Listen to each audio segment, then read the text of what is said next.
بنترزع يا زمالك من الاتحاد السكندري بالتلاتة. هيطلع واحد يقول لك طب انت محموق ليه؟ ما احنا كنا بنلعب بالناشئين. طب ما الاهلي خسر في كاس الرابطة، اقول لك محموق ليه يا ترعة المفهومية؟ هو النادي الاهلي كان زيه زيي؟ هو في مقارنة ما بيني وبينه؟ النادي الاهلي اصلا كان هينسحب من كاس الرابطة، فكان بيلعب في كاس الرابطة بالناشئين، بطولة مش محتاجها، دولاب بطولاته مليان، بينافس كل سنة على بطولات. لكن انا من بداية البطولة بلعبها بالعناصر الاساسية لاني محتاجها كبطولة. ما عنديش بطولات، عايز احمي نفسي باي بطولة تسترني، فبلعب بالاساسيين من بداية البطولة. يعني هو انت لعبت كهربة الاسماعيلية لما اتعادلت بالتلاتة لعبتها كنت بتلعب بالناشئين ولا كانت الفرقة الاساسية؟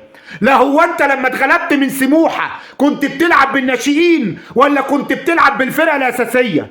النهارده اشمعنى رايح تلعب بالناشئين؟ ها؟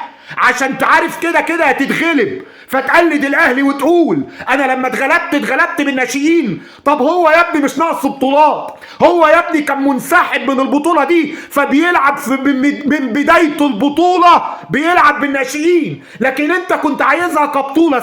ثانيا يا حبيبي، ها؟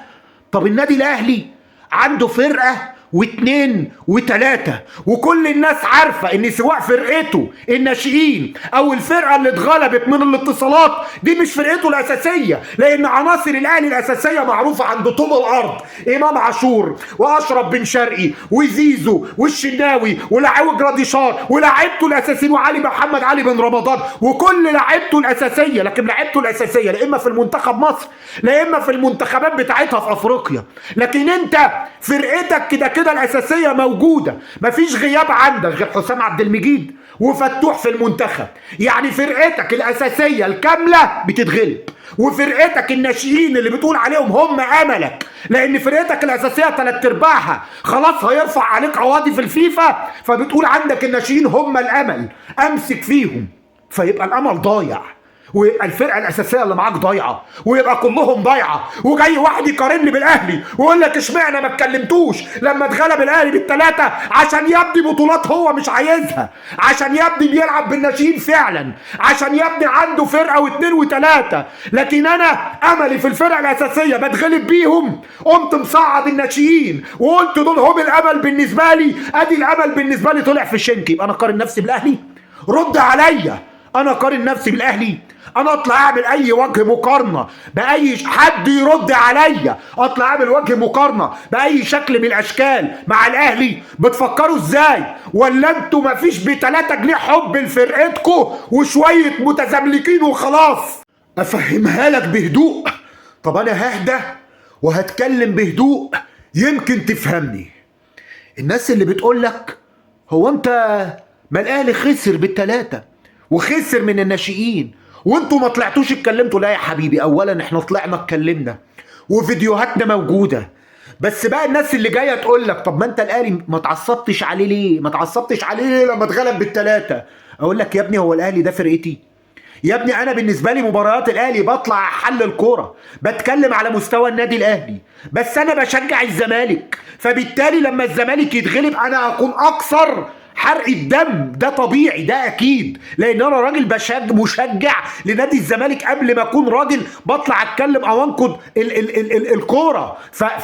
فدي ملهاش علاقه بالموضوع. لكن تيجي تقول لي النهارده بقى تعالى بقى نتكلم كنقد كرياضه، تعالى بقى فاهمها لك كرياضه. الاهلي النهارده يا ابني انت بالنسبه لك الناشئين بتوعك دول، الناشئين اللي عندك ناشئين الزمالك دول بالنسبه لك طوق النجاه، القشايه اللي بتمسك فيها. هتقول لي ليه؟ طب اشمعنى ناشئين الاهلي مش طوق النجاه بالنسبه له؟ اقول لك لا، طوق النجاه بالنسبه له بس في فرق. طوق النجاه بالنسبه له هو عنده فرقه واثنين وثلاثه، لدرجه ان كان عنده فرقه بتلاعب المصريه للاتصالات. الناس سمت النادي الاهلي انه هو اتغلب بالثلاثه ساعتها واتغلب زي ما اتغلب ساعتها بفرقته الاساسيه مع انها ما كانتش الاساسيه. هتقول لي ازاي؟ ده عمر كمال عبد الواحد، ده محمد شريف، هم دول ناشئين؟ اقول لك يا ابني انا جبت سيره ان دول ناشئين؟ انا جبت سيره ان العناصر دي مش هي العناصر الاساسيه. دي الحقيقه، دي الحقيقه، لو انت مش فاهم دي الحقيقه. عناصر الاهلي الاساسيه هم زيزو هم امام عاشور، هم اشرف بن شرقي، هم محمد علي بن رمضان، هم محمد الشناوي، هم مروان عطيه، هم اسمه ياسر ابراهيم، هم دول دفاع الاهلي، دول هجوم الاهلي، دول خط ده محمد هاني، دول الاساسيين في الاهلي. فلما انت تجيلي النهارده تقول لي ان العناصر الموجوده دي هي العناصر الاساسيه، لا مش العناصر الاساسيه. تخيل بقى الاهلي عنده فرقه اولى موجوده بتلعب مع منتخب مصر في كاس افريقيا، وعنده فرقه تانية بعناصر غير الناشئين هي اللي بتلعب، اللي هي اللي اتغلبت دي، وعنده ناشئين. انت بقى عندك فريق اساسي وعندك ناشئين. فريق اساسي مش غايب عنه غير مين؟ مش غايب عنه غير حسام عبد المجيد، ومش غايب عنه غير احمد فتوح. احمد فتوح كلنا عارفين كان راجل لسه راجع للمباريات، ما رجعش لمستواه، فبالنسبه لك بتتفرج على لعيب لسه بيبتدي. حسام عبد المجيد لاعب كان اخطائه، وعندك اخطاء كارثيه، كنت انت بتتمنى حسام عبد المجيد ما يلعبش المباريات، حتى راح المنتخب واخطا خطا كارثي في مباراه زيمبابوي. فانت النهارده دي العناصر بتاعتك الاساسيه كلها معاك. موجود بقى معاك مين؟ موجود محترفينك، موجود بزيرة، موجود عمر جابر كابتن الفرقه، موجود مهاجمي الفرقه الاساسيين كلهم، مفيش مهاجم عندك غايب، موجود كل مهاجميك، احمد شريف وعمرو ناصر وناصر منسي الاسطوره، كله موجود عندك. ففي ظل كل ده بتخسر في كاس الرابطه. النهارده هي المباراه الوحيده في كاس الرابطه اللي انت بتتغلب فيها بالناشئين.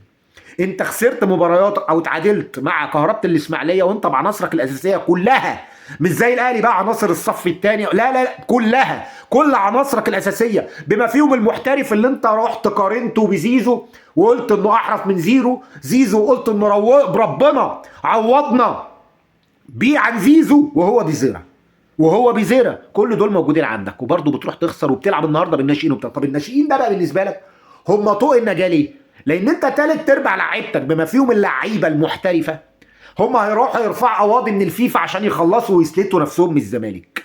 ده بقى شيء طبيعي، بقى واقع، احنا بنتكلم في واقع. فبقيت هتعتمد على مين؟ بقيت هتعتمد على عناصر الناشئين. هل الاهلي عنده هذه المشكله؟ هل الاهلي عنده مشكله ماديه ان هو يجيب محترف واثنين وثلاثه واربعه؟ هل الاهلي عنده مشكله ان هو يحل مشكله اي مركز من المراكز؟ الفلوس يا صديقي الفاضل، الفلوس هي اللي بتحدد كل حاجه، والنظام والاداره الناجحه. فالنهارده هل انت تقارن بالاهلي؟ هل انت في هذه الحاله ينفع اقول ما الاهلي كان بيلعب بالناشئين وانا بلعب بالناشئين؟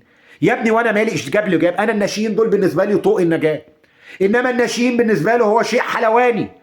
الفرقه الثانيه اللي كانت بتلعب قدام مصريه الاتصالات هو شيء حلواني.